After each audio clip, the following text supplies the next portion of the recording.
വന്യജീവി സാന്നിധ്യം സ്ഥിരീകരിച്ച ഇരട്ടയാർ പഞ്ചായത്തിലെ അടയാളക്കലിൽ എം.എം. മണി സന്ദർശനം നടത്തി. സ്വയരക്ഷയ്ക്കായി ജനങ്ങൾ സംഘടിച്ച് മൃഗങ്ങളെ തുരത്തണമെന്നാണ് തന്റെ അഭിപ്രായം. അല്ലാതെ തത്വശാസ്ത്രം പറഞ്ഞിരുന്നിട്ട് കാര്യമില്ലെന്നും എം.എം. മണി വ്യക്തമാക്കി. ഇടുക്കി ലൈവ് വാർത്തകൾ നിങ്ങൾക്കായി അവതരിപ്പിക്കുന്നത് GRK spices opposite KCB Kattappana. Adayalakkalla, Udayagiri, tower junction തുടങ്ങിയ സ്ഥലങ്ങളിലെ ജനങ്ങൾ കഴിഞ്ഞ 2 ആഴ്ചയായി വന്യമൃഗ ഭീതിയിലാണ്. 2 പേർ കടുവയെ കണ്ടുവന്ന വാർത്തയും പരന്നിരുന്നു. ഈ സാഹചര്യത്തിലാണ് എം.എം. മണി സ്ഥലത്തെത്തി ജനങ്ങളുടെ ആശങ്ക നേരിട്ട് കേട്ടറിഞ്ഞത്.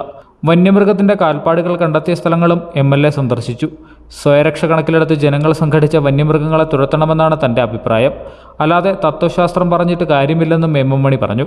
ജനവാസ മേഖലയിലെ വന്യമൃഗശല്യം ഗവൺമെന്റിനെ ധരിപ്പിച്ചിട്ടുണ്ടെന്നും അദ്ദേഹം കൂട്ടിച്ചേർത്തു. ഇവിടെ കാട്ടുമൃഗങ്ങള് കടുവയും പുലിയും ഇറങ്ങുന്നു, കാട്ടുപന്നി വ്യാപകമായി ഉണ്ട്. ഇത് സംബന്ധിച്ച് ഒരുപാട് വിമർശനവും കാൽപ്പാട് കാണുകയും എല്ലാം ചെയ്ത സംഭവങ്ങളുണ്ട്. ആളുകൾ ഭീതിയിലാണ്. അത് ഗവൺമെന്റിന്റെ ശ്രദ്ധയിൽ ഞാൻ കൊണ്ടുവന്നിട്ടുണ്ട്. ഇനിയും ആ കാര്യത്തിൽ ഇടപെടും. വനപാലകരും പോലീസും വന്ന് വന്യമൃഗത്തെ ഓടിക്കുമെന്ന് വിചാരിച്ചിരിക്കരുത്. ട്രഞ്ച് പോലുള്ള സംവിധാനങ്ങൾ ഒരുക്കി മൃഗങ്ങളെ പിടികൂടണമെന്നും എം.എൽ.എ വ്യക്തമാക്കി. ഇരട്ടയാർ ഗ്രാമപഞ്ചായത്ത് പ്രസിഡന്റ് ജിൽസൺ വർക്കിയും എം.എം. മണിക്കൊപ്പമുണ്ടായിരുന്നു. കൂടാതെ വനപാലകരുമായി ഫോണിൽ സംസാരിച്ച സാഹചര്യം വിലയിരുത്തിയ ശേഷമാണ് എം.എൽ.എ മടങ്ങിയത്. Idukki live news, Kattappana.